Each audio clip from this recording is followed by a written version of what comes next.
What's up, residents? We got to see Godzilla Minus One. Hopefully you got to see it because we're going to give you guys our spoilery thoughts on this new Godzilla movie. Welcome to our review! And at the end of this video, we're going to tell you where we rank this movie amidst our favorite big guy films. So anyway, Al, I'm going to get right into it. We can talk about the beginning of the movie because it focuses on Godzilla, but our Godzilla in a way we haven't really seen him before, or we've seen something like this once before, but... Film was good. Top 3. See you later. It was so good. Yes. Because, you know, we're obviously big fans of Jurassic Park and we love Godzilla. And what the intro did was combine the two together, and we got a Godzillasaurus Rex come in and just started like tearing through this island. And it was so good. Because it was like, you know how in the past we've had Godzillasauruses and it kind of just like a goofy man in a suit kind of thing. This kind of brings that concept of an unmutated Godzilla and makes it more realistic and terrifying because it's what, like 50 feet tall? Yeah, I mean, he's not biting, that big, he's biting but, like, down you can on these feel guys. Like, I mean, just crunch and then like throwing them. And, like, it was so cool to see that. We've never seen Godzilla really work like that in that size. Oh, well, you've seen it once in the Godzilla cartoon, the animated series, where he picks up Nick and he's like, arr! So, but we've never really seen Godzilla to where he's like, he never wanted to eat Nick. Yeah, he's kind of like a traditional King Kong size in this beginning of the movie, in the intro. Yeah. And it does have Jurassic Park vibes. It feels a lot like the Spinosaurus scene in Jurassic Park 3, to where in the good way, you know, where it's coming down and just attacking and they don't know how to respond. It's just so intense. It's just this thing that's so powerful and crazy, and they're just and it was a freaking proper good way to start the movie, I feel like. It set the tone, I feel like. And obviously our main character, Koichi, who's a kamikaze pilot, he was ordered to kill it by an engineer on the island called Susaku, but he wants to live, so he didn't have the ability to do it, or he didn't have the nerves to do it. Yeah, so they wanted him to go up there and kill himself. Because he wasn't willing to kill himself, everyone died apart from Susaku, the only remaining engineer. So that kind of like haunts him throughout the film, and we get to see like this PTSD, like these nightmares, this how it haunts him, and it's really impactful. It makes him like a really sorrowful, kind of like sympathetic character that brings him like to the end. It motivates him to the end, because by the end of it, because he has this trauma makes you desperate, right? It makes you do desperate things. So by the end, he's willing to end his life by taking himself down with Godzilla. So in terms of the way it ended, obviously I really liked it. What did you think about like how original it was? Because in terms of like the scientists come together, and basically the way they try and kill Godzilla is by lowering the buoyancy of the water so that Godzilla just sinks. He just sinks and implodes. He just crushes. I think it's pretty cool. They don't know if it's going to work. Yeah, I mean, it's kind of... they don't know if it's going to work completely, because this is a bigger organism than they could have ever imagined. So it's like, you don't know. I think it could work, but you know, we're dealing with this freaking thing that shoots atomic bombs out of its mouth. Yeah, I thought it was a pretty cool way of defeating this Godzilla. It was kind of like a spiritual successor to the Oxygen Destroyer in a way.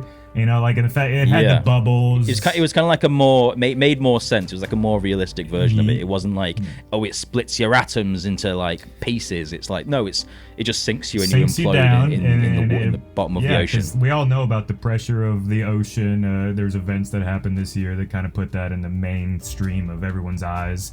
So yeah, they tried to pretty much implode Godzilla upon himself, going down 1,500 meters. Yes. And that didn't work. So they're like, okay, plan B, we're gonna pull him up real quick, and so the drastic change twice of the pressure is gonna make his body go, it rips him apart. And it kind of did. It made him get all like zombie. His eyes blew up a little bit. It looked gross. It was pretty like grody. Although they didn't achieve it by themselves. They originally tried it with 2 ships, but there was a scene in it that kind of reminded me of Star Wars Rise of Skywalker, which I'm not a fan of, really. They have a bunch of ships come together, and they basically help pull Godzilla to the surface. And now the way it's done here is so much better than Star Wars, because that comes out of nowhere. But the whole story is about people coming together to overcome this ridiculously powerful threat, this community. So it makes so much sense here, which is why it actually had an impact on me. I was like, oh my god, this it's actually I'm feeling something from this, unlike Star Wars, where I was like, oh, this is awful.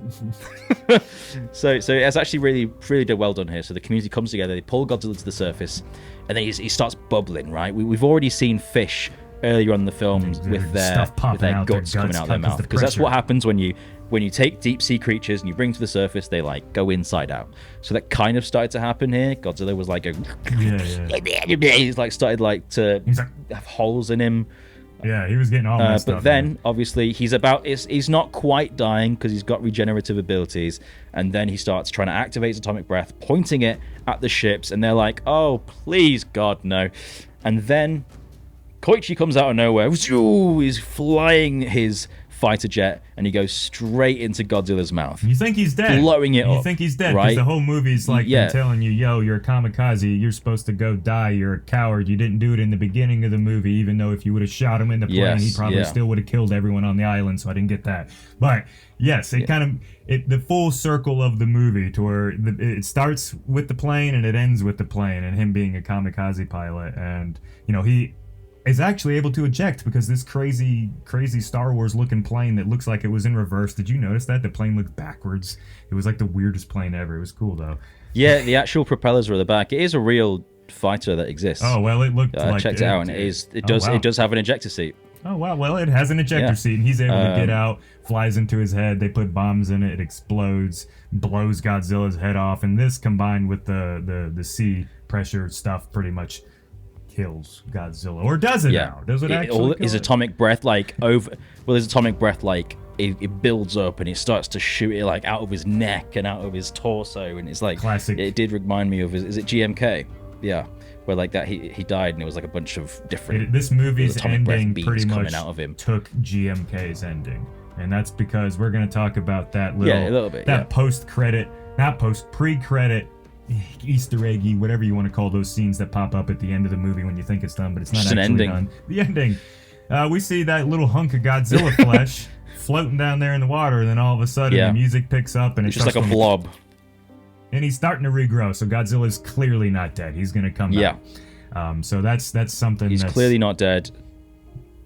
So there's your sequel. There's Godzilla Minus 1.2 confirmed. Godzilla 1. Godzilla 1.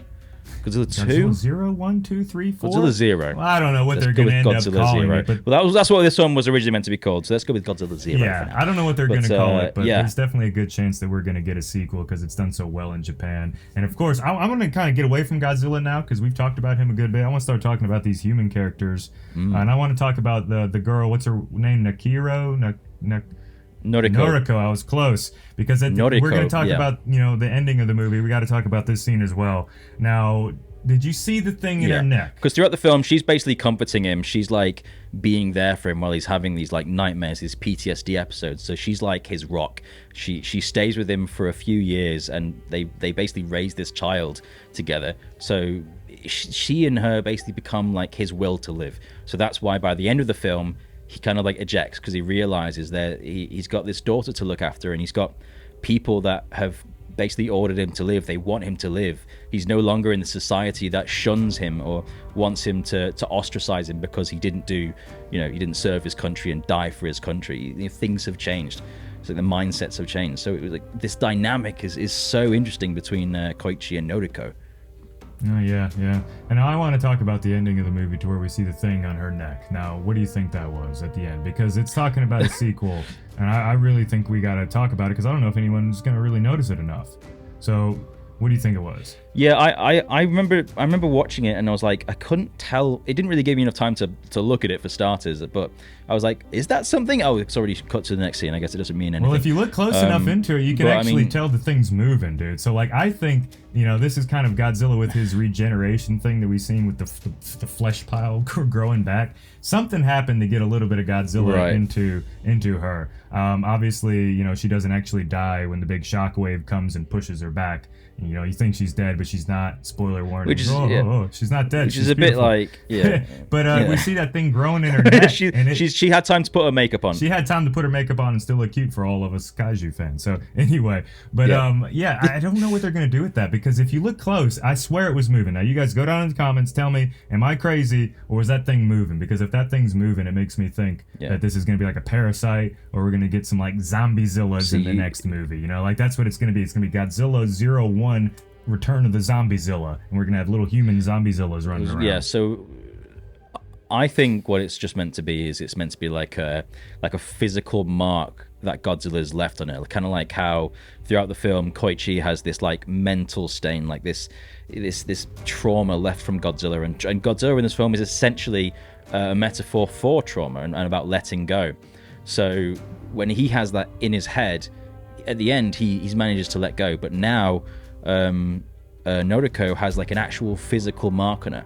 So I think that's kind of just symbolic of how Godzilla's left his impact on someone else now. Like Koichi was mental and hers was physical, because she actually has what potentially a missing eye, radiation burns, and all that. Fine. So I think it's kind of just. I don't know, man. If they would, I think it's just kind of like mirroring that. The camera all ominous and eerie, like down on her neck, if it was just something like that. She would have actually had. You'd have someone pointing. There would have actually been like scars on her body. If they were gonna go and be like, oh, she has to live with the scars that kind of represent like the bomb and the after effects of Godzilla, I feel like she would have been messed up looking. Yeah. It wouldn't have been this little hickey crawling up her neck looking like a parasite. So I'm still sticking with the Zombie-Zilla theory. We want to know what you guys think. I'll have to watch that again. If I see that thing moving, I swear it was moving. So if it was, let me know down in the comments to see if anyone else noticed that or if I'm just crazy. But I want to kind of talk about Godzilla spared her and let her go off and become the next Godzilla. She's gonna breed with the rest of them, and they're gonna create a new species. I don't know. Let's talk about the violence and the terror that we got to see, like the gore. I mean, there was a couple times to where that goes off in the ending as well, because the ending we saw Godzilla's head explode, but it's not the only time. There's plenty of gore throughout the film, like when they put a mine in Godzilla's mouth and Koichi shoots at it until it explodes, and then you just see the inside of like Godzilla's eye socket and his skull, and it's brutal. And it grows back, and it's like, and he's like, ow. And it's like Ghidorah from King of the Monsters. Yeah, it was very cool to see him regrow, and there was like people you could see when his footsteps came down, you could see like puddles of red mist going flying of like 20 people get stepped on, and it just goes. And it's like, you ever step on a bug before by accident? That's kind of what happens. So like, it was cool to see that in a Godzilla movie, because they usually, they didn't make it gory. This isn't a gross gore movie. But they didn't. But there is some blood, like especially at the beginning when it's the smaller Godzillasaurus thing, and it's like stepping on people and it bites people. Or there is like blood on the floor, and there is blood marks flying in the air and stuff. So it doesn't shy away from it. I think it makes the most of the age rating it has. Obviously, there's a world where it could have gone full gore and full R rating, but it didn't need it. I thought it was brutal enough. I didn't feel like it was a children's film, but it definitely is something that you can take, like 12-year-olds, maybe even younger too. I don't think they'll be that traumatized. Yeah, and we get to see a lot of that with like the atomic blast and this new version of it, which we got another video that's either out or on the channel already, or it's about to be out on the channel, where we kind of get more in depth on that atomic blast or the heat ray scene. But you could just see the destruction and the terror. I mean, people were staring at it and they're just like, hey, I'm just gonna watch my death, because at this point it's just like, oh my gosh, like they didn't know what they were seeing, and it was just intense to see something like that. They accepted it. They accepted their fate. They saw some tanks. They saw this creature just completely like shrug off some tank blasts. So they're like, well, I give up. Yeah, they're just like, well, I guess we're just gonna clock out here and let it happen. So we've talked about Godzilla. We've talked a little bit about the human characters. I kind of want to talk about the actual production of the movie in terms of, the fact that it's only a $20 million or $15 million budget movie, and they were able to throw together something that was quite nice to look at. Like obviously there were some scenes that weren't like flawless CGI, but considering what it was amazing. And I have to go and say, I love the music about this movie. The music elevated this movie, because if it had worse music, this movie would be not as good. Like it definitely was powerful. It was some of the best soundtrack work I've heard in a long time, to where like the soundtrack becomes a character. I think it's something I said in my spoiler-free review, where I was like, there was points where I think the CGI looked kind of like an asylum film. It was very clearly low budget. I think some of the nighttime shots, especially, kind of like you could see the CGI a bit. It wasn't quite there. But the thing that benefited it, the thing that made me look past it, was not only the way it's shot very well. It's the music as well. The music it's so hauntingly good. It's just like a slow, haunting kind of like drum in the background, and that stuff is where I think the film really is at its strength. It's when I think Godzilla is really at his most scary. But I will say, I think there is sometimes they use the classic theme in places where it shouldn't be. Like it shows Godzilla killing people, like there's people running and screaming, and it's like, I'm gonna die. And in the background, it's dun dun dun dun dun dun dun dun dun. So it's kind of like Godzilla song, it's kind of a bit too happy. Yeah, when I think of that, I think of like kind of Godzilla coming to the rescue now. It's kind of like the hero Godzilla sound. So seeing it here, a little bit. I think it would have been better suited just in different parts. Like say when it was, I think they did utilize it later on when it was the humans trying to take down Godzilla. That makes the sense. Yeah, that makes more sense for that kind of theme to be there, even though it's associated with Godzilla. But I think it should have played to its strengths just a bit more and utilized kind of like those low frequency kind of like haunting tracks a bit more, because the atomic breath scene was one of the scenes where they used not an iconic track. It was just like boom boom boom, and that made that scene amazing. Like it was horrifying to watch, like just to watch this build up and then and it was like just like waiting for your death basically. So it kind of kept that scary vibe. But if the background, if they had dun dun dun dun dun dun, it would have changed the scene completely. Yeah, it would have made it completely different. So I think they could have played to their strengths a bit more. Now we're gonna go and talk about where we think this movie ranks in terms of overall Godzilla movies and as just a movie in general, because a lot of people forget that monster genre movies are different than like normal audience movies. So where do you think this movie fits? It's still a niche, and people still look down upon monster movies, unfortunately. Thankfully, the critics seem to be liking it, at least the critics that have gone to see it already.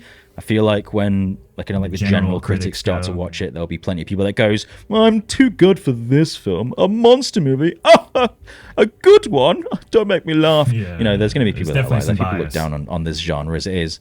But I think most people are in agreement that it is like a really good return to form for Godzilla. I think right now it's got 100% of Rotten Tomatoes, so I think most people are in agreement that it's good. We'll see how it goes on. For me, my top 3 Godzilla films are Gojira 1954, Godzilla vs. Destoroyah, and Godzilla 2014. So they've got a very clear, I prefer the films that are like darker and more scary. That's my vibe.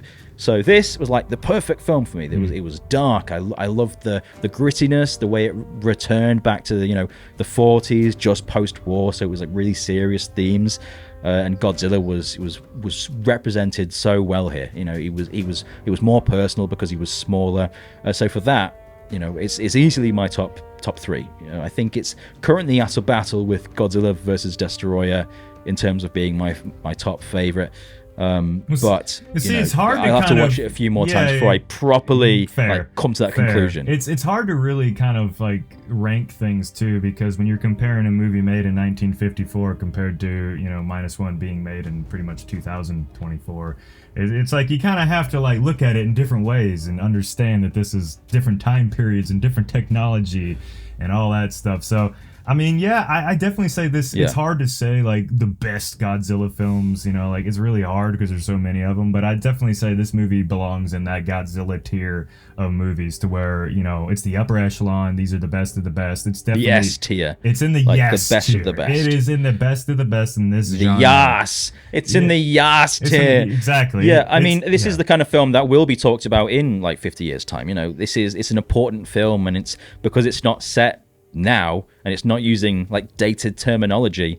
It'll be popular forever because be timeless. World War II is be popular never gonna go away. Whereas like a lot of those Heisei movies, they had that Power Ranger. I love the Heisei movies, by the way, but they had that Power Rangery sci-fi cheesiness. That stuff's gonna be. It's already dated. Yeah, like Godzilla vs. Biollante is so incredibly 80s, and it's dated in like a good way. Like it's good and it's good in its own way. But this one, I think, isn't. It's like the original. It's going to be just as impactful now as it is in the future. Yeah, you know. And so I mean, it's definitely in my top few Godzilla movies. I mean, in terms of Toho Godzilla movies, I would probably go and say it's my favorite. I need to go and watch it again, and that's also understanding that there's different types, and there's different types. Godzilla vs. Destroyer is another one of my favorite. That's probably my favorite Toho movie before this one, so I'm gonna have to watch this one again and then kind of figure it out. But yeah, it's definitely going to be one of the most popular Godzilla movies, and we're probably going to get a sequel considering how well it did in Japan, and it's probably going to do decent enough around the world to just get more pocket money to make even more cool stuff in the future. So yeah, I really like this Godzilla Minus One, and I can't wait to see Zombiezilla. I think that's going to be great. Just kidding. Yeah, and there's going to be a potential sequel coming along, so be sure to subscribe and stomp the notification button to become a resident of Dangerville today.